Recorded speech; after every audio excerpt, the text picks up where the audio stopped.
नमस्कार, बहुत स्वागत है आपका हमारी इस खास पेशकश में। मैं हूं आपके साथ शिल्पा। बहुत हुई महंगाई की मार, अब की बार मोदी सरकार। हम मोदी जी को लाने वाले हैं, अच्छे दिन आने वाले हैं। साल 2014 के लोकसभा चुनाव में जब इस तरह के नारे सामने आए तो कांग्रेस सरकार से नाखुश जनता को एक उम्मीद की किरण दिखाई दी। उम्मीद कि मोदी सरकार आने के बाद वाकई में उनके अच्छे दिन आ जाएंगे। और इसी उम्मीद के साथ 17 करोड़ से ज्यादा लोगों ने सीधे तौर पर भारतीय जनता पार्टी को वोट दे डाला। बीजेपी ने 282 सीटें जीती और ये पहली बार था जब किसी गैर कांग्रेसी पार्टी ने इतना जबरदस्त बहुमत हासिल किया था। 26 मई 2014 की वो तारीख थी जब नरेंद्र मोदी ने पहली बार इस देश के प्रधानमंत्री के पद की शपथ ली। 5 साल बाद साल 2019 आया। जब लोकसभा चुनाव हुए तो लगा कि बीजेपी 2014 जैसा करिश्मा फिर से दोहरा नहीं पाएगी, लेकिन हुआ उससे बिल्कुल उलट। इस बार 23 करोड़ से भी ज्यादा लोगों ने बीजेपी को वोट दिया। 2019 में इस तरह से पिछली बार से ज्यादा यानी कि 2014 से ज्यादा 303 सीटें जीतकर बीजेपी ने एक बार फिर से अपना दम दिखाया। नरेंद्र मोदी दूसरी बार प्रधानमंत्री बने। मोदी सरकार को देश की सत्ता में काबिज हुए आज इस तरह से पूरे 9 साल हो चुके हैं। इन 9 सालों में काफी कुछ बदल गया है। देश की जीडीपी की बात करें तो वो दोगुनी हो चुकी है। आम आदमी की बात करें तो उनकी सालाना कमाई भी दोगुनी हो गई है, लेकिन महंगाई भी बढ़ी है, इसमें कोई दो राय नहीं। पेट्रोल डीजल से लेकर आटा चावल तक की कीमत काफी हद तक बढ़ गई है। आज हम इसी पर करेंगे चर्चा कि मोदी सरकार के 9 सालों में कितने अच्छे दिन आए। क्या मोदी मैजिक अभी भी बरकरार है या फिर नहीं, आज इसी पर होगी बात। लेकिन उससे पहले आप जरा ये रिपोर्ट देखिए। केंद्र के 9 साल बेमिसाल। 29 मई को हर राज्य में होगी प्रेस कॉन्फ्रेंस। केंद्र के कामों का किया जाएगा बखान। केंद्र में मोदी सरकार के 9 साल पूरे हो गए। मोदी सरकार 2.0 की 9वीं सालगिरह आज मनाई जा रही। केंद्र में मोदी सरकार के 9 साल पूरे होने पर भारतीय जनता पार्टी 30 मई से महाजनसंपर्क अभियान की शुरुआत भी करने जा रही, जिसकी जिम्मेदारी केंद्रीय मंत्रियों सहित पार्टी के सीनियर नेताओं के कंधों पर सौंपी गई। इस दौरान एक अलग ही तरह का नजारा देखने को मिलेगा, जिसको लेकर लगभग तैयारियां पूरी कर ली गई हैं। पार्टी के राष्ट्रीय अध्यक्ष जेपी नड्डा 29 मई को मोदी सरकार के 9 साल पूरे होने पर एक प्रेस कॉन्फ्रेंस भी करेंगे। साथ ही राज्यों में मुख्यमंत्री, प्रदेश अध्यक्ष, नेता प्रतिपक्ष को अपने अपने राज्यों की जिम्मेदारी सौंपी गई है, जो प्रेस कॉन्फ्रेंस कर अपने काम का पूरा लेखा जोखा जनता के सामने रखेंगे। महाजनसंपर्क अभियान के माध्यम से बीजेपी लोगों से जुड़ने की कोशिश करेगी। 2014 से केंद्र की तरफ से जिन योजनाओं को जनता हित में चलाया गया है, उन योजनाओं की जानकारी बीजेपी आम जनमानस तक पहुंचाएगी।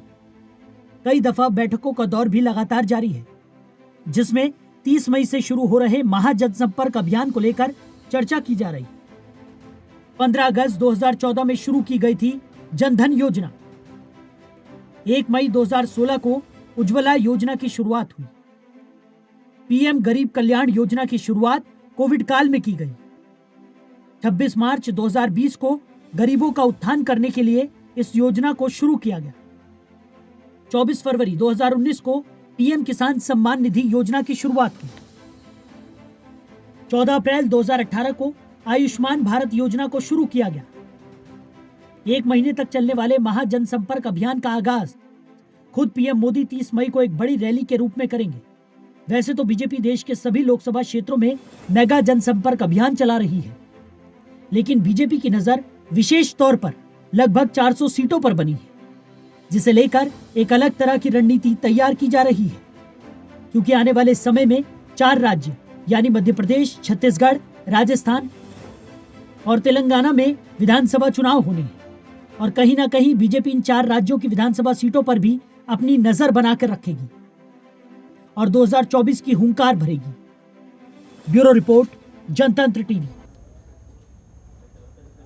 और आइए अब जरा आपको ग्राफिक्स के माध्यम से दिखाते हैं बीजेपी के ये 9 साल जिसमें उसने ताल ठोकी है। बहुत बेमिसाल हमने काम किया है। 26 मई 2014 को पीएम नरेंद्र मोदी ने देश की सत्ता संभाली थी सबसे पहली बार। उसके बाद फिर स्वच्छ भारत अभियान के तहत गांव-गांव तक शहरों में 12 करोड़ शौचालय बनाने की बात बीजेपी की तरफ से कही गई है। जनधन योजना लाते हुए सरकार ने 48 करोड़ से भी ज्यादा खाते खुलवाने का काम किया। पिछले 9 सालों में भारत दुनिया की 5वीं सबसे बड़ी अर्थव्यवस्था इन दोनों टर्म्स में मोदी सरकार के बन पाई है। मुद्रा योजना के तहत 40 करोड़ लोगों को 23 लाख से भी ज्यादा का लोन दिया गया। पीएम आवास योजना के तहत लाभार्थियों के लिए 3 करोड़ से भी ज्यादा घर बनाए गए, उनके घरों की चाबियां उन्हें सौंपी गई। उज्ज्वला योजना के अंतर्गत एलपीजी कनेक्शन घर घर तक पहुंचाने का काम हुआ। जन आरोग्य योजना के तहत तकरीबन 5 करोड़ लोगों का इलाज संभव हो सका।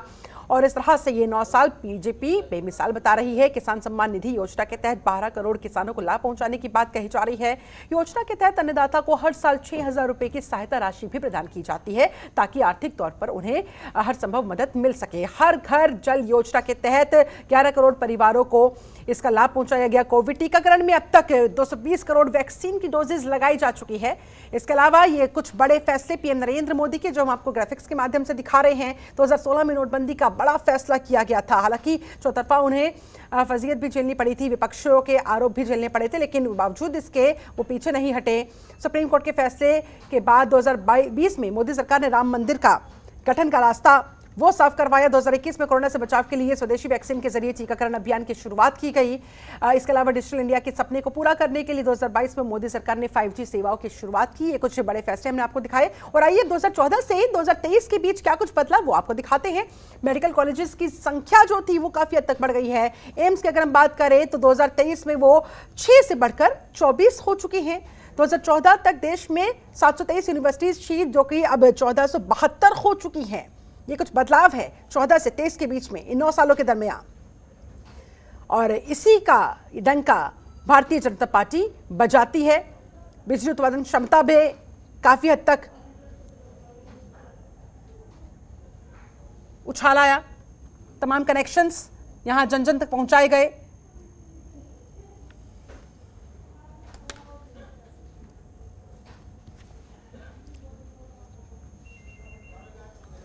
और आइए इसी पर हम आज करेंगे बात। हमारे साथ तमाम खास मेहमान इस समय जुड़े हुए हैं। जल्दी से तारुफ करवा देती हूं। बीजेपी प्रवक्ता आलोक वत्स हमारे साथ जुड़ चुके हैं, बहुत बहुत स्वागत है आलोक जी आपका।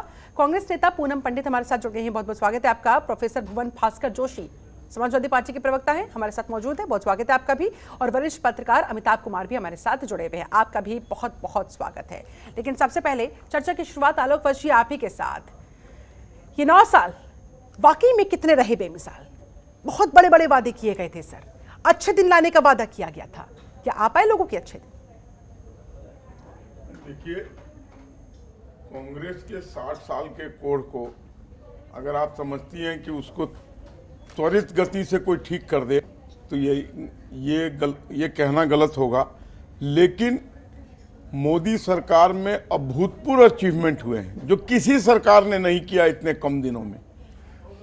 चाहे आप शौचालय योजना को लीजिए, पूरा भारत को स्वच्छ कर दिया। महिलाओं के साथ जो विरक्ति थी, शहरों में नहीं गांव में, मैं तो गांव शुद्ध गांव का रहने वाला है, गांव में शाम को आप गाड़ी नहीं चला सकते थे, पूरा रोड टॉयलेट होता था और बहुत दर्दनाक स्थिति होती थी जब उनको उनके बगल से अब वो दृश्य इतिहास बन के रह गया है। ये देन महिलाओं के प्रति ये संवेदना और सोच और इस तरीके की कार्यान्वयन करना सिर्फ नरेंद्र मोदी के जहन में ये बात आ सकती है। जनधन योजना, 50 करोड़ से ज्यादा लोगों का अकाउंट खुला। उज्ज्वला योजना, करोड़ों लोगों को गैस दिए गए। उसके बाद आयुष्मान भारत के तहत 5 लाख की बीमा पॉलिसी दी गई जिसके तहत लोगों को लाभ मिला। नमामि गंगे योजना इतना कार्यान्वित हुआ। मेडिकल कॉलेजेस अभूतपूर्व इजाफा हुआ। तो जितने भी फ्रंट हैं उस सब पे एक बहुत गजब का इजाफा हुआ है।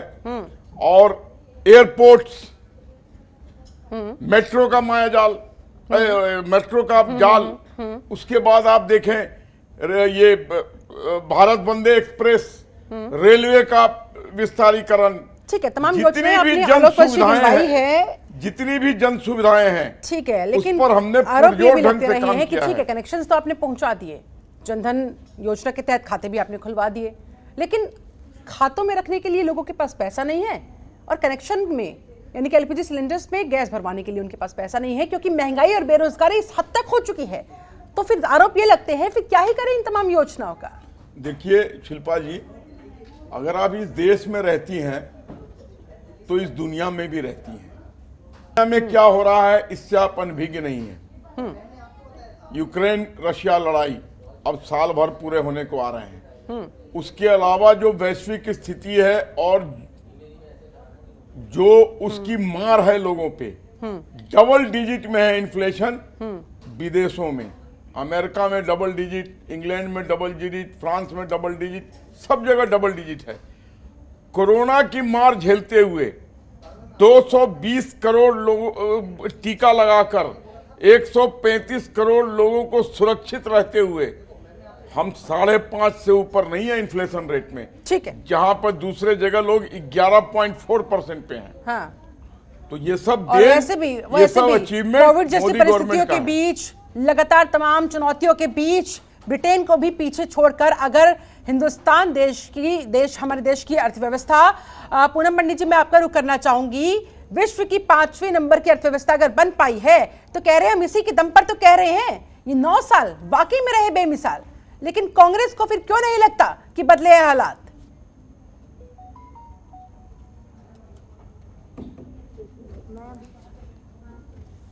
बात कर रहे थे, क्या मेरी आवाज आप तक पहुंच रही है? बोलिए मैम। जी, अभी मेरे भाई बात कर रहे थे कि बाथरूम बनाए महिलाओं के लिए, ये किया। मुझे लगता है इन्होंने जनधन योजना का बहुत भरपूर लाभ उठाया है, लेकिन आज जो जनता ट्रस्ट है, स्पेशली इसमें महिलाएं, ये महिलाओं को बहुत ज्यादा कहते हैं हमने महिलाओं के लिए ये किया वो किया। जिस देश का सम्मान और स्वाभिमान बढ़ाने वाली बेटियां जंतर मंतर पर बैठी हुई हैं दिल्ली में, भारत की राजधानी में, प्रधानमंत्री जी को वो बेटियां नहीं दिखती तो वो क्या जनधन योजना करेंगे? महंगाई इतनी कर दी, वो सारे के सारे सिलेंडर जो हैं घर में धरे दुनिया के दुनिया लकड़ियों में और उपलों में रोटी बना रही है। आप महिलाओं की हालत देखो ना पूछ के, और ये कहते हैं कि महंगाई नजर नहीं आती। मैं अपने बड़े भाई से कहना चाहूंगी, अभी बीजेपी के जो प्रवक्ता हैं, कि शायद आप भूल गए हैं पहले भी जब सरकारें थी तो इनके भी यहाँ चवन्नी जैसा निशान होगा। महामारी से पहले भी टीके लगे हैं, महामारी के, टीबी के उससे निजात पाया गया है और पोलियो से निजात पाया गया। तो जो देश में राजा होता है, जिसको जनता अपने वोट से चुनती है, यानी कि प्रधानमंत्री, तो उनकी जिम्मेदारी होती है। ये कह रहे हैं कि 200 करोड़ 70 करोड़ रुपए का लगाया, किसी एक कोई भी प्रधानमंत्री अगर देश में है तो वो जनता के ही व्यवस्था से सारे पैसे से ही टीका लगाता है, जनता को उसी के पैसे से जो व्यवस्थाएं देता है। लेकिन नहीं जाता है, चोरी नहीं करता है, स्कैम नहीं करता है, जनता का पैसा जनता के लिए देता है। आपके राज में कितने स्कैम हुए पूनम पंडित जी? ठीक है, ठीक है, सवाल के साथ में आऊंगी। पूनम जी आराम से, मर्यादा के साथ, आराम से, एक एक करके। देखिए शिल्पा जी, मैंने इनको कितनी अच्छे से सुना। पूनम इनमें ये कमी है, 1 मिनट होती नहीं है इनको तकलीफ शुरू हो जाती है। अब ये महिलाओं की बातें करते हैं, जिन बेटियों को अपनी बेटी बताते थे देश के प्रधानमंत्री जी, आज उन बेटियों से मिलने तक के लिए तैयार नहीं, उन बेटियों के लिए आवाज उठाने के लिए तैयार नहीं। और दूसरी बात, महिलाओं के लिए ये किया वो किया। जी पूनम जी देखिए, ठीक है, बेटियों की बात आप बार बार उठा रही हो अपनी जगह, लेकिन इन 9 साल के कार्यकाल के दौरान क्या सिर्फ ये एक ही मसला रहा? क्या महत्वपूर्ण फैसले सरकार की तरफ से नहीं लिए गए? क्या कोविड जैसी महामारी के दौरान पूरे देश को नहीं संभाला गया? लॉकडाउन जैसे महत्वपूर्ण फैसले, नोटबंदी जैसे महत्वपूर्ण फैसले लेकर आतंकवाद के खिलाफ सबसे महत्वपूर्ण कदम उठाया, क्या इस सरकार के दौरान नहीं उठाया गया? देश भूखा मर रहा था कोरोना काल में, कहाँ थे सारे मंत्री जब देश भूखा मर रहा था? आपने देखे नहीं देश में लंगर लगा, हम लोग बॉर्डर पे बैठे हुए थे, दिल्ली के मजदूर लोग इतने परेशान थे, सोनू सूद जैसे लोगों ने घर भिजवाया उनको, उनके परिवार को। कहाँ थी सरकार, कहाँ थे सरकार के मंत्री? आलोक जी से जवाब लेती हूँ। भूखे मरते थे तो ठीक है, तो आप ये कह रही है 9 सालों के दौरान कुछ नहीं हुआ? दे रही थी, कुछ नहीं हुआ, पैकेट ये लोग बांटने आते थे, कुछ तो हुआ होगा। देश की अर्थव्यवस्था 5वें नंबर पर फिर कैसे पहुंच गई? पूनम पंडित जी, कुछ तो हुआ होगा। देश की अर्थव्यवस्था जीडीपी में भी साथ ले रही थी शिल्पा जी, अभी पीछे माइनस में भी थी देश की अर्थव्यवस्था।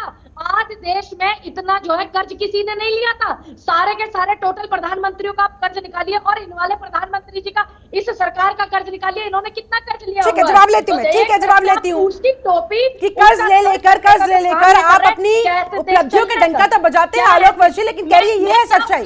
ठीक है, ठीक है पूनम जी, आपकी बात आ गई है, जवाब लेती हूँ, और भी मेहमान इंतजार कर रहे हैं। पूनम जी, सरकार की उपलब्धियां गिनवाऊंगी। ठीक है, रात के अंधेरे में एक बेटी को जलाया जाता है, ये सरकार की उपलब्धि है। आज महंगाई 70 साल में कहां पहुंच गई। पूनम जी देखिए, आज पॉइंट इनके टू पॉइंट दौर में अगर हमें कहां बात पहुंची? करेंगे तो बेहतर वही होगा। उपलब्धि है। आपने इतने सारे आरोप लगा दिए, अब जवाब तो ले लीजिए। लाने वाली बेटियां जो है, ठीक है, देखिए दर्शकों को स्पष्ट होना चाहिए। ठीक है पूनम जी, आपकी बात आ गई है। आलोक जी के पास दीजिए पीसीआर। सरकार में हुई, इन्हीं की सरकार में ये चीजें पॉसिबल बोलिए आलोक जी। मैं मानती हूँ देखिए, कि ये सब इनको चीजें म्यूट इनकी कीजिए। सरकार में ही पीसीआर हो सकता है। आलोक जी की आवाज दीजिए। देखिए पूनम जी सुन लीजिए एक बात, वन बाय वन। 2004 से 2014 तक आपकी सरकार थी। 2004 से 2014 तक 11.2 था इन्फ्लेशन रेट, और उसके बाद अभी इन्फ्लेशन रेट कोरोना के बावजूद, वैश्विक स्थिति के बावजूद मोदी जी ने 5.5-6 से ऊपर नहीं जाने दिया है। इसलिए आप महंगाई की बात ना करें, आप महंगाई की बात ना करें। महंगाई चरम पे थी आपके रेजिम में। और दूसरी बात, कोरोना के बाद लोगों ने हमको प्रचंड बहुमत से जिताकर भेजा है।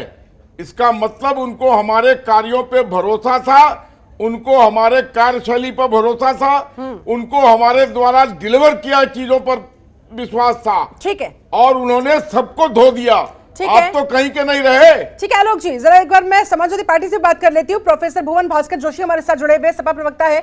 जोशी साहब, एक बार फिर से आपका बहुत बहुत स्वागत है। प्रोफेसर भुवन, आप किस तरह से 9 सालों के कार्यकाल को आंक रहे हैं? क्या कुछ काम नहीं हुआ या कुछ तो काम हुआ होगा? साल का जो एक कार्यकाल है भारतीय जनता पार्टी का, हम इसको इस रूप में देखते हैं। अगर 2014 से पहले का जो उनका घोषणा पत्र है, हाँ। अगर हम उसको पढ़ लेते हैं तो हमें पता चलता है कि जो 2 करोड़ नौकरी का वादा था वो जमीन पे नहीं उतर पाया। अच्छा। महंगाई पे इन्होंने कहा था, आज आप देखिए आज ये कन्याओं की, स्त्रियों की बात कर रहे थे, 400 का सिलेंडर जब उनकी सरकार नहीं थी तब था, आज 1100-1200 रुपए का सिलेंडर पहुंच गया है। आप बताइए महंगाई का क्या हाल है। इन्होंने कहा था कि कह रहे हैं कि कांग्रेस के जमाने में महंगाई थी। अच्छा, बोलिए बोलिए। मैडम से निवेदन है। हाँ, पूनम जी उनको बोलने दीजिए। Joshi ji complete yourself. पूनम जी थोड़ा सा मुझे अपना विषय है। बोलिए।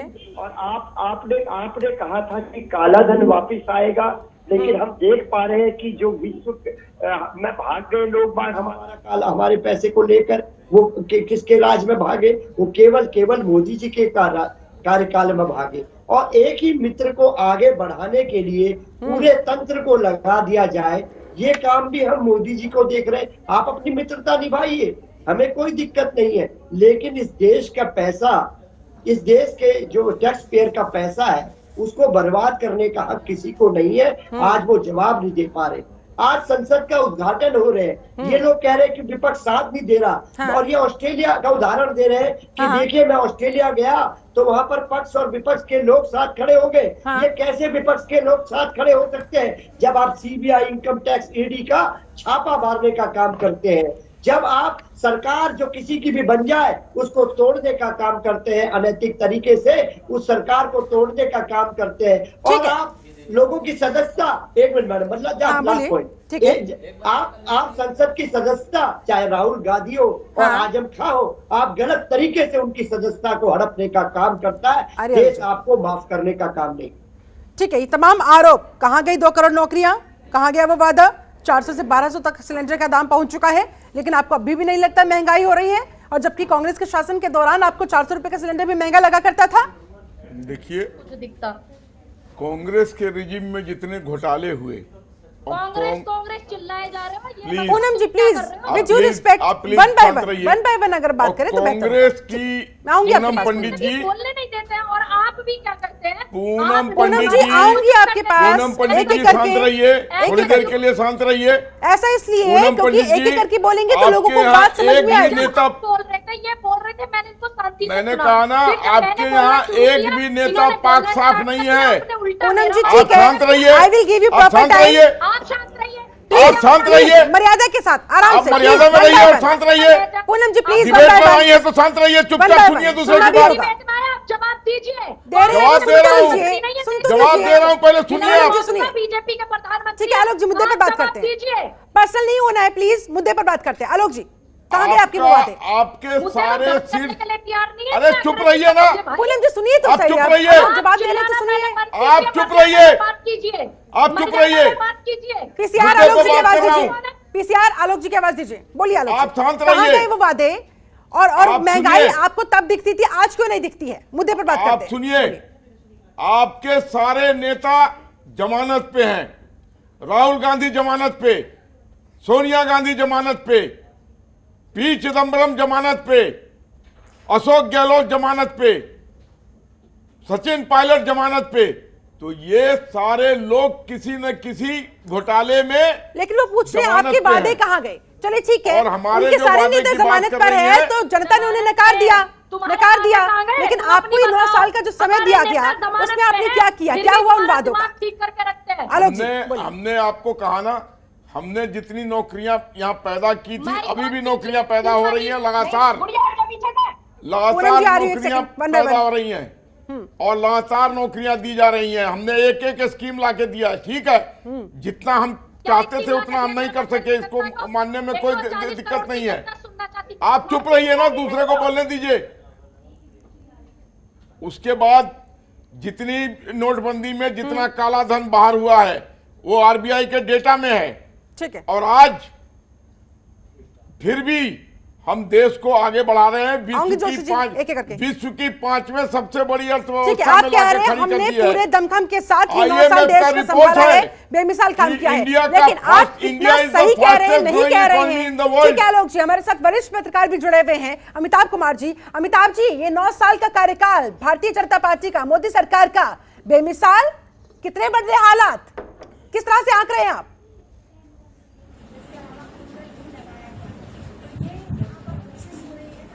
जी, इसे अगर मोदी सरकार के कार्यकाल के दृष्टि से देखा जाए, सकारात्मक दृष्टि से जब अगर हम देख रहे होते हैं, हाँ।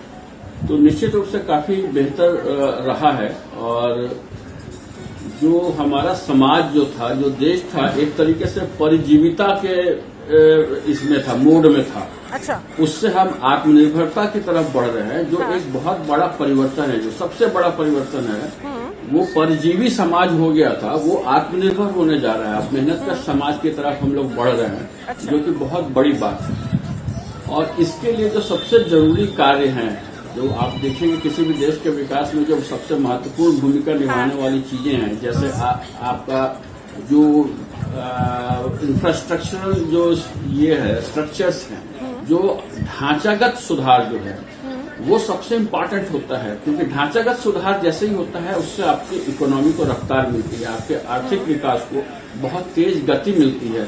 लोगों को जैसे ही सुविधाएं मिलने लगती हैं तो आर्थिक गतिविधियां बढ़ने लगती हैं।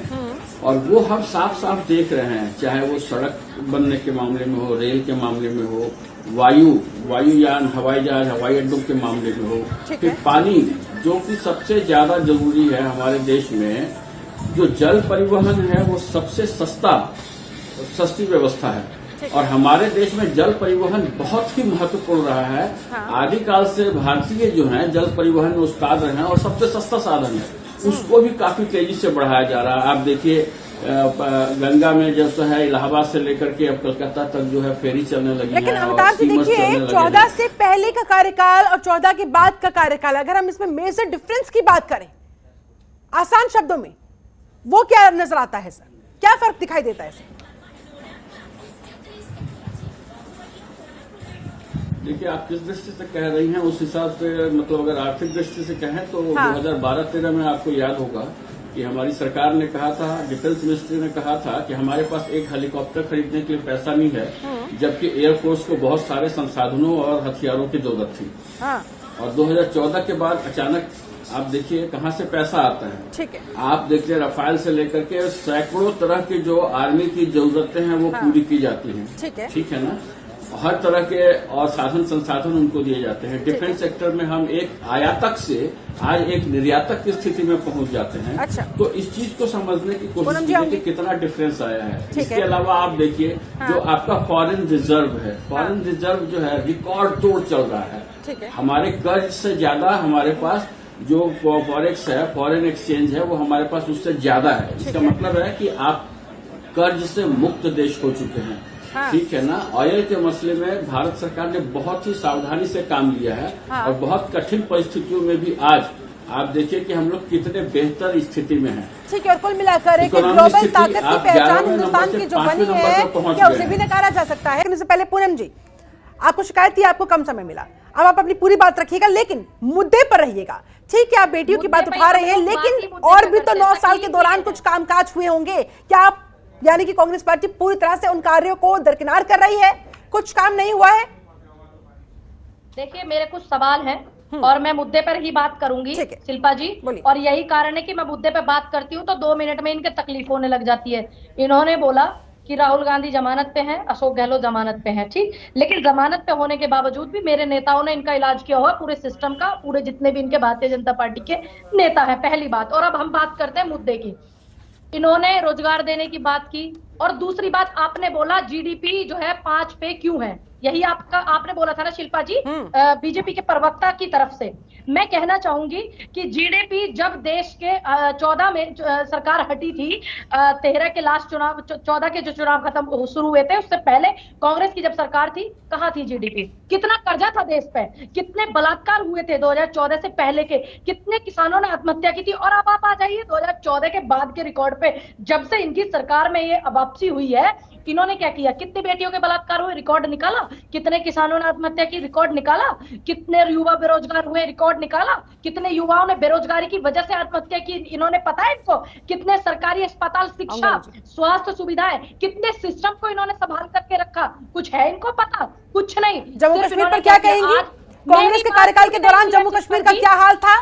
और आज G20 की बैठक की तस्वीरें आपने भी देखी होंगी, उसको भी दरकिनार कर देंगी? आज क्या हाल है? मणिपुर एक राज्य जल रहा है, जूझ रहा है, और देश के प्रधानमंत्री कर्नाटक में चुनाव में भी जीते। हिंदू मुस्लिम की हिंसा में मणिपुर जूझ रहा था, हिंदू भी मर रहे थे, मुस्लिम भी मर रहे थे। क्या देश के प्रधानमंत्री मणिपुर पहली बार झुलसा क्या? ये टीवी कांग्रेस के कार्यकाल के दौरान वहां की ये समस्या खत्म थी क्या? आपको नहीं पता? ये तो बरसों से चलती आ रही है ना। ठीक है, अगर कहीं कुछ समस्याएं हैं, कुछ इश्यूज हैं, उठाइए, आपको बिल्कुल अधिकार है विपक्ष के तौर पर उन्हें उठाने का। लेकिन जो काम हुआ है जम्मू कश्मीर की, उस तस्वीर को क्या आप नकार सकती है यहाँ बैठकर टीवी पर? क्या हालत है? इन्होंने द कश्मीरी फाइल लेकर के बोला था पंडितों का ये हो रहा है। अब जो द कश्मीरी फाइल जिसके ऊपर इन्होंने बनाया, उस समय गठबंधन की इनकी सरकार थी, और आज भी जो हाल हो रहा है वो पंडितों का और बिरादरियों का, अच्छा। आज भी हाल इनकी सरकार में हो रहा है। हालात नहीं बदले? आज बताएं, लाल चौक पर पहले कौन सा झंडा फहराया जाता था और आज की तारीख में कौन सा झंडा वहां पर दिखाई देता है? इतना डिफरेंस तो आपको भी नजर आता होगा ना पूनम जी? विद ड्यू रिस्पेक्ट, आप एक टीवी एंकर हैं, मैं टीवी एंकर के तौर पर ही बात कर रही हूँ, क्योंकि मैं कश्मीर गई थी, वहां पर मैंने वो झंडा देखा था। हाँ, हम गए थे। रात बताइए के फिर। बेटी को जलाया गया था हाथरस में, और जब निर्भया कांड हुआ था तो चारों को एक मुद्दे पर रहिए ना मैडम, एक मुद्दे पर रहते हैं ना। ऐसे तो देश में 100 मुद्दे हैं, 100 पर आप एक साथ जम करेंगी तो कैसे बात हो पाएगी? बीजेपी की प्रवक्ता नहीं बात कर रही हूँ, मैं इस देश के नागरिक के तौर पर बात कर रही हूँ। जम्मू कश्मीर के हालात मैंने अपनी आंखों के सामने बदलते हुए देखे हैं, उस तौर पर मैं आपसे बात कर रही हूँ। आप विपक्ष के तौर पर, ठीक है, अधिकार है सरकार का विरोध करने का, लेकिन कम से कम मुद्दों पर जो हकीकत है उसे तो स्वीकार कीजिए। ठीक है, मैं जवाब नहीं दूंगी, आलोक जी जवाब देंगे। आलोक बस, हो रही है बेरोजगारी। अरे अब आप चुप रहिए, बेड़ा गर्क कर दिया इन्होंने। अब आप चुप रहिए। ठीक है, जवाब ले लीजिए। चुप रहिए, आप होते कौन है हमें चुप करने वाले? आपके देश पूनम जी में आराम से, पार्टी के आलोक जी आराम से मुद्दे पर बात करते हैं। और हम पर्सनल बहस में नहीं जाना है हमको। आलोक बस जवाब दीजिए। कह रहे हैं कि आप लोगों ने 9 सालों में देश का बेड़ा गर्क कर दिया। अब आप बहुत चिल्ला ली, अब आप बहुत चिल्ला ली। आपको ठीक है, आराम से राहुल गांधी कुछ पूनम जी आराम से पद दे देंगे, अब आप शांत रहिए। प्रधानमंत्री है क्या देश के? आप बात राहुल करते हैं गांधी ना, अब आपको कोई पद दे देंगे, बात शांत करते हैं रहिए। आराम से। पूनम जी सुन हो लीजिए, गया, आपने भास्कर बहुत जोशी भी मेहनत तो कर ली, इंतजार कर रहे हैं बहुत अपनी बारी पसीना का। बहा लिया, बहुत बेटियों की बात कर ली, अब आप शांत रहिए थोड़ा। आलोक जी कह रहे हैं कि भाई देश का बेड़ा गर्क आप लोगों ने कर दिया इन 9 कहने सालों का के दौरान। कुछ लेंगी क्या? चुप रहिए। आप ही लेते देते फिरते हो, ये तुम्हारा काम है। अब राहुल गांधी ने देख लिया, प्रियंका गांधी भी देख ली, अब आपको कोई पद शीघ्र में मिल जाएगा, शांत रहिए। अब मुझे बोलने दीजिए तथ्यों पे। पूनम जी प्लीज, आप आपसे तब फिर ही से रिक्वेस्ट बात कर रही बोला, हूं। आप तो ऐसे लड़ रही है जैसे गांव में नलके पर पानी के लिए लोग लड़ता है। आप शांत रहिए। अपने पूनम जी आपने अब आप आपने शांत सवाल रहिए। पूछ लिए ना, नहीं आपके तो मुताबिक इस धोनी देश पटकाई का मेरी बेड़ा नजर गर्क में हो महिला चुका है, मैं है। आपको इतना तो जरा बर्दाश्त कर सरकार रहा से हूं। जवाब तो ले लीजिए, और उसके लिए जवाब लेने आप के लिए हमें महिला थोड़ा हैं, सा मैं सुनना भी आपको इतना पड़ेगा। सम्मान के साथ देख रहा हूँ। ठीक है नहीं पूनम तो जी, धोबी पटकान मैं भी करना पूनम जानता हूं शब्दों जी से। देखिए, मैं फिर से आपसे रिक्वेस्ट कर रही हूँ, अगर आप अब भी नहीं मानी तो फिर मुझे आपको सेटल डाउन करवाना पड़ेगा। अब आप शांत रहिए, वन बाय वन खुद हट जाऊंगी। आप चुप रहिए अब थोड़ी प्लीज देर के पूनम लिए। जी सुन लीजिए, आप चुप रहिए। किसको सुनूं?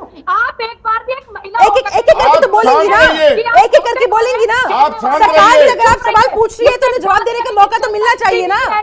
ना कि ये लोग बोलेंगे, ये बोलेंगे चुप करने आपसे के लिए। सर्टिफिकेट नहीं चाहिए पहली बात तो, और दूसरी बात ये आप मुझे कि डिबेट सर्टिफिकेट में देंगे जब आप बोलने बोलते का। हैं तो फिर सुनना भी पड़ता है, एक आप तरफा देंगे बोलने से नहीं सर्टिफिकेट। काम चलता है। इनको क्या है? कोई जोशी जी भी तो समाजवादी पार्टी से है, वो भी तो अपनी बारी का इंतजार कर आप रहे हैं, शांत रहिए। सभ्यता के साथ डिबेट कर रहे आप हैं। चुप रहिए। शांति से इनको सुना। मैंने इनको कहा ना आप सुना चुप है। रहिए। चलिए ठीक है आप चुप पूनम रहिए। जी, आप पूनम जी, आप चुप रहिए अब। पूनम जी आप चुप रहिए। आप चुप रहिए। नहीं, हम आप क्यों चुप आप रहे? नहीं चुप होंगी, ठीक है। हम क्यों चुप रहे? भास्कर साहब काफी हमारे देर से कुछ बोलने कहना का चाहिए, ठीक है। टाइम आलोक वर्षी हमारे प्लीज बोलने का आगे टाइम बढ़ना है। होगा, मुझे आगे बढ़ना होगा। क्योंकि ऐसे आप दोनों में से आपकी किसी की पार्टी बात आगे नहीं बढ़ पाएगी। आपकी पार्टी भास्कर है, जी, आपका जवाब भास्कर जी यही बनता है। देखिए ये देखिए जिम्मेदारी क्यों नहीं पूनम जी समझते? प्लीज मुझे भास्कर जी से तो भास्कर बात जी, करने दीजिए कम से कम। इनको वो अपनी कुछ बारी का दिलवा इंतजार दीजिए कर रहे हैं, कांग्रेस में जो शांत हो अपनी जाए। बारी का इंतजार कर रहे हैं। ऐसे समय जाया होता है मैडम, एक एक करके बोलेंगे सब लोग तो सबकी बात समझ में आएगी ना। अमिताभ जी भी इंतजार कर रहे हैं, भास्कर जी भी इंतजार कर रहे हैं, भास्कर मैडम जी- सब एक साथ बोलेंगे तो किसकी बात समझ में अखिलेश जी आएगी? को कहिए इनको कुछ एंकर का धर्म क्या है मुझे मत समझाइए, मुझे अच्छे से पता है। आपसे जब मैंने सवाल किया, आपको मौका दिया ना, अब आपने जो आरोप लगाए हैं आलोक जी से मैं जवाब ले रही हूँ, आप लेने नहीं दे रहे हैं। जब ये बीच में बोलने लगे, मैं बोलने लगी, तो आपने इनको एक बार भी चुप रहने के लिए ठीक है, कहा। 30 मैंने सेकंड्स इनको आई एम पूरी गिविंग यू, शांति कोई से नहीं सुना। बोलेगा। 30 seconds I am giving you, समाप्त कीजिए, उसके बाद आलोक जी से जवाब लूंगी, उसके बाद भास्कर जी के पास जाऊंगी। 30 सेकंड्स पूनम पंडित। मैं बस इनसे पूछना चाहती हूँ, आज देश में जो प्रधानमंत्री हैं, हाँ। चाहे वो राहुल गांधी है, प्रियंका गांधी है, सोनिया गांधी है, मल्लिकार्जुन खड़गे हैं, प्रधानमंत्री भारतीय जनता पार्टी के हैं और देश के प्रधानमंत्री हैं। और मैं लाख बार सवाल करूंगी, क्योंकि मैं देश की बेटी हूँ। लोकतंत्र है, इनके घर में हो या ठीक है। ना हो, लेकिन इस देश में लोकतंत्र है। ये बात ये कान खोल करके सुन लें, और ठीक है। हर पैनल में बैठने के लिए इनको तहजीब सिखाइए। सबसे पहले इतनी उम्र क्या है कि एक बेटी से किस तरीके से बात की जाती है। मैंने मुद्दों पे बात की तो ये ताली कभी एक हाथ से नहीं बचती। चलिए ठीक है, आपके सवालों का जवाब लेती हूँ आराम से बिना चिल्लाए, मर्यादा के साथ, भाषा की मर्यादा का ध्यान रखते हुए। पूनम जी ठीक है, आपकी बात आ गई, अब आलोक जी को सुनेंगे। 30 सेकंड्स हो गए हैं आपकी मैडम, 30 सेकंड्स हो गए हैं, ठीक है। इन्होंने तो नहीं मानी। ठीक है, आलोक वर्षी जवाब दीजिए आपका। भास्कर जी उसकी बात तुरंत में आपके पास आ रही है। देश में इतने आंदोलन हो रहे हैं, किसान पूनम जी आंदोलन देखिए पर आपके बैठे। 30 सेकंड्स कंप्लीट हो गए हैं, प्लीज अब मैं फिर से आपसे रिक्वेस्ट कर रही हूँ, सुन लीजिए। आलोक कांग्रेस जी, के लोग मर्यादा रखना जानते ही नहीं है। कांग्रेस अमर्यादित मुद्दे है, पर रहते हैं, मुद्दे पर आते हैं। आलोक जी मुद्दे पर प्लीज, मुद्दे पर। इसलिए अब मेरी बात सुनिए। चुप करने वाले, आप मेरी बात करने सुनिए, वाले प्रधानमंत्री है देश के, एक मिनट सुन लीजिए। राष्ट्रपति है। पूनम जी एक मिनट सुन लीजिए अब आई एम चुपचाप। रिक्वेस्टिंग यू कैसे वन कह मोर रहे हो? टाइम, कांग्रेस के लोगों को मर्यादा वरना फिर आप लोगों को नहीं शिकायत हो जाती है कि हमारा कांग्रेस फेडरल क्यू के डाउन करवा दिया जाता है। जब अटल जी की You are तबीयत wasting खराब my हुई time, थी, madam. तो कांग्रेस के प्रधानमंत्री राजीव गांधी जी ने उनको इलाज करने के लिए भेजा था। इतनी सभ्यता थी, विपक्ष का इतना सम्मान किया जाता आपके यहाँ था। कोई और बीमार आज है? विपक्ष का आप इतनी- आपके यहाँ कोई आप बीमार है जिसको भेजूं अमेरिका? आपके यहाँ कोई बीमार है? आप बीमार हैं, भेजूं आपको अपना अमेरिका? कराइए, आपकी दिमागी हालत ठीक नहीं है, आप अमेरिका जाके इलाज कराइए। आप कराइए, आपकी दिमागी हालत खराब है। मेरे क्या हालत खराब है? आपको कोई बीमारी आपकी है तो दिमागी बोलिए, हालत अमेरिका ठीक नहीं भिजवा है, दें। आपकी ठीक नहीं है दिमागी ठीक है, हालत। मुझे आगे ये बढ़ना होगा। विपक्ष देखिए का देखिए, सम्मान मुद्दे करती पर थी मुद्दे कांग्रेस। पर रहना और आज होगा। तुम लोग क्या करते हो? Please I am requesting both of you. Bhaskar साहब काफी देर से कुछ कहना चाह रहे हैं। भास्कर साहब देखिए, ठीक है, विपक्ष के तौर पर आपको कुछ आपत्तियां हो सकती है, हो सकता है 9 साल के कार्यकाल के दौरान मोदी सरकार की तरफ से जो कहा गया हो वो 100% डिलीवर ना हुआ हो, लेकिन फिर भी सर तमाम कार्यों को दरकिनार तो नहीं किया जा सकता ना, खासतौर पर आतंकवाद के मुद्दे पर। क्या आज से पहले किसी केंद्रीय सरकार ने इतना स्ट्रांग स्टैंड लिया था? ईमानदारी से जवाब दीजिएगा। जिम्मेदारी से बोलना चाहता हूँ शिल्पा जी। शिल्पा बोलिए, जी, बोलिए। आज स्थिति क्या है? आज ये 2000 का नोट जब वापिस आया, जनता को वही फैसला जो ये पहले भारतीय जनता पार्टी के लोग 2000 के नोट के फायदे बता रहे थे, आज ये 2000 नोट के घाटे बता रहे। ये और क्या यह देश के जो नागरिक हैं, ये केवल लाइन में लगने के लिए भारतीय जनता पार्टी की नजर में, या माननीय प्रधानमंत्री जी सारा ध्यान हटाने के लिए मुख्य विषयों से देश के लोगों को लाइन में लगा के क्या संदेश देना चाहते हैं, मैं आपके चैनल के माध्यम से पूछना चाहता हूँ। और रही बात आप कहना चाहती है आतंकवाद की, आप बताइए प्रशासन की हालत क्या है? अभी हमारी साथी कांग्रेस की वो एक बात को उठाने का काम कर रही थी। जब इनके यहाँ हाथरस में जब घटना घटती है तब दलित बेटी को जला दिया जाता है। ये कैसा कानून है, कैसा प्रशासन है? आप ये देखिए हालत क्या है उत्तर प्रदेश में। आज उत्तर प्रदेश में जाति विशेष और धर्म विशेष के खिलाफ भारतीय जनता पार्टी ने क्या अभियान छेड़ रखा है। और कल योगी जी कह रहे थे सदन में, मैं सुन रहा था कि ये संसद का विपक्ष के लोगों का विरोध नहीं करना चाहिए। मैं उनसे पूछना चाहता हूँ, एक विपक्ष के नेता के पिता के बारे में आप आपत्तिजनक शब्दों का प्रयोग करते हो और विपक्ष से चाहते हो कि वो आपको सहयोग करे। ये तो माननीय अखिलेश यादव जी थे जिन्होंने एक उच्चतम एक उदाहरण प्रस्तुत करा। उन्होंने योगी जी के पिता के खिलाफ वो भी देखिए कोई पर्सनल लड़ाई तो है नहीं ना, ठीक है। पक्ष विपक्ष के बीच समन्वय बहुत जरूरी होता है, लोकतंत्र के लिहाज से भी ये बहुत महत्वपूर्ण होता है, इस बात में कोई दो राय नहीं है। लेकिन कार्यकाल के बारे में अगर आपने ये तमाम आरोप लगाए हैं, आलोक वशिष्ठ जवाब दीजिए।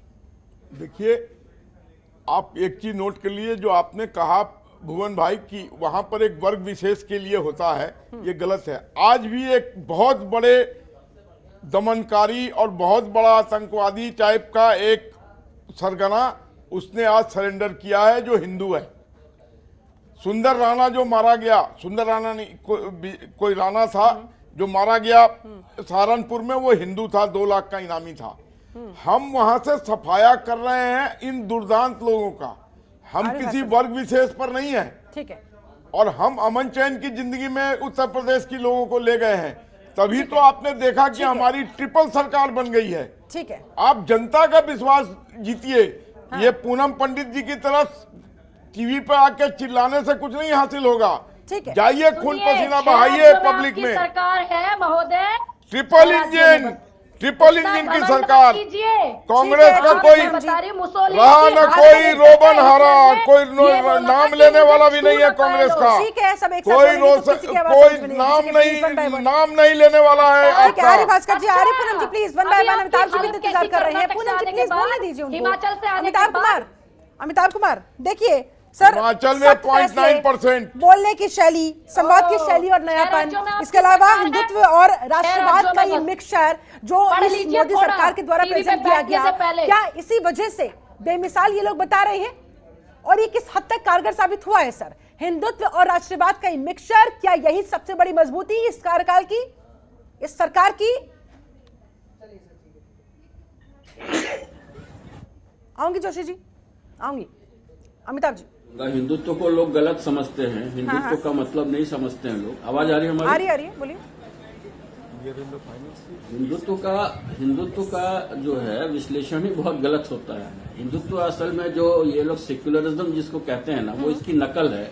हिंदुत्व इससे भी विराट है। अभी आप देखेंगे कि जिनको आप हिंदुत्व का आरोप लगाती हैं, एक पक्ष का आरोप लगाती हैं, इनकी जितनी नीतियां हैं, जो भी क्रियान्वयन हुआ है जिन भी योजनाओं का, क्या किसी भी आधार पे, धर्म के आधार पे ही नहीं, किसी भी आधार पे क्या भेदभाव किया गया है? नहीं किया गया है। ओके। गैस अगर गांव में पहुंची है तो सभी को मिला है, पानी का नल गया है, बिजली गई है। आप देखिए फर्क तो विपक्षियों को क्यों लगता है कि सिर्फ एक वर्ग के लिए सरकार ने काम करने का काम किया? लोग हैं,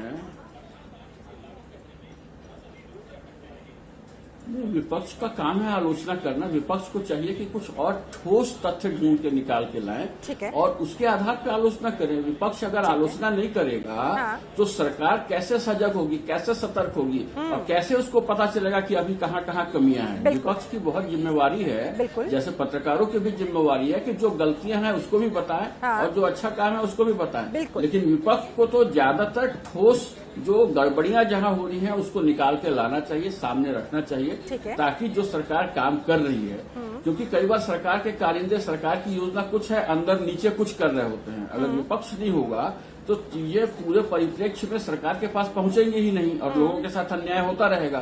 सरकार ने तो कह दिया, कैसे राजीव जी ने आते ही उजागर खुद किया था कि 1 रुपया हम भेज रहे हैं और मिल रहा है 10-15 पैसे।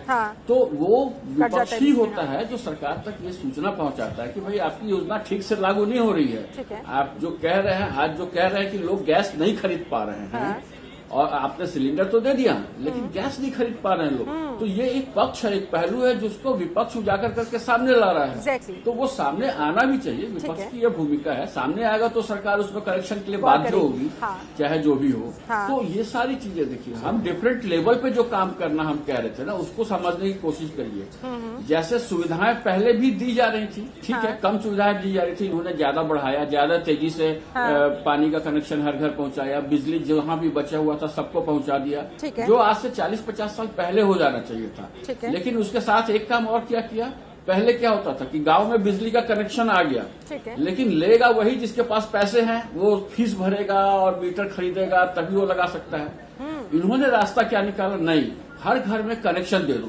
चाहे वो गरीब है चाहे अमीर है, जो भी बचा हुआ है उसके घर में कनेक्शन दे दो और तरीका निकालो कि उसको किस्तों में कैसे उसका फीस उससे ले लिया जाए। तो इससे क्या हुआ कि हर व्यक्ति तक सुविधा पहुंची। ये डिफरेंस है, इसको समझने की कोशिश कीजिए कि जो सबसे निचले स्तर पे खड़ा आदमी है, जो गांधी जी कहते थे तो कि जो बात यही तो समझ नहीं आती ना कि अगर हर व्यक्ति तक योजना पहुंची, आम जनता तक अगर योजना पहुंचाई गई, उसमें कोई डिफ्रेंशिएट नहीं किया गया, तो फिर ये आरोप भुवन भास्कर जोशी जी क्यों लगाए जाते हैं कि एक वर्ग का ही खास ख्याल रखा गया है, जबकि मैंने तो किसी योजना में ऐसा नहीं सुना कि भाई सिर्फ एक वर्ग के लोगों को ही इस योजना का लाभ मिलेगा, कि सिलेंडर या तमाम योजनाएं इनका लाभ सिर्फ एक वर्ग ही ले सकेगा। मैं आपको थोड़े से उदाहरण बताता हूँ जिससे पता चलता है ये जो सरकार है जाति विशेष और धर्म विशेष के लिए काम करती है।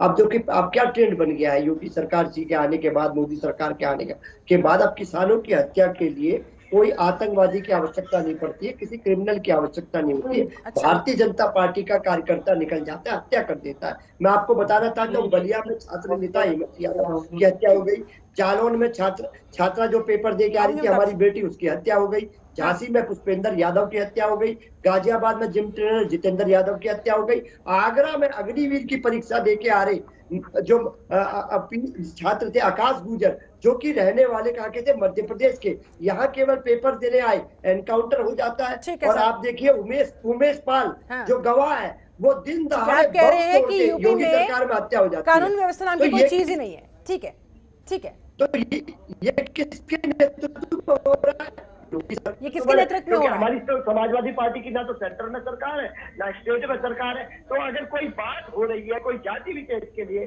धर्म विशेष के लिए, और हम उदाहरण सहित बता रहे हैं, तो विपक्ष की बात को भी इन्होंने मानना चाहिए और उस पर एक्शन करना है। आलोक वर्षी बहुत आराम से उन्होंने अपनी बात कही कि भाई विपक्ष की बात को इन्हें मानना चाहिए, उस पर गौर करना चाहिए। भुवन जोशी जी ने जो नाम गिना है, हाँ। क्या वो वर्ग विशेष के थे? हर जाति के लोग थे। तो ये इंगित करना, और इस देश में क्या अमेरिका इंग्लैंड में भी कितना भी कड़ा प्रशासन हो, लेकिन ये हत्याएं ये सब का सिलसिला चलता ही रहता है। क्या आज यूपी में वही हालात हैं जो अखिलेश जी के समय थे या मुलायम सिंह जी के समय थे? क्या वही हालात हैं?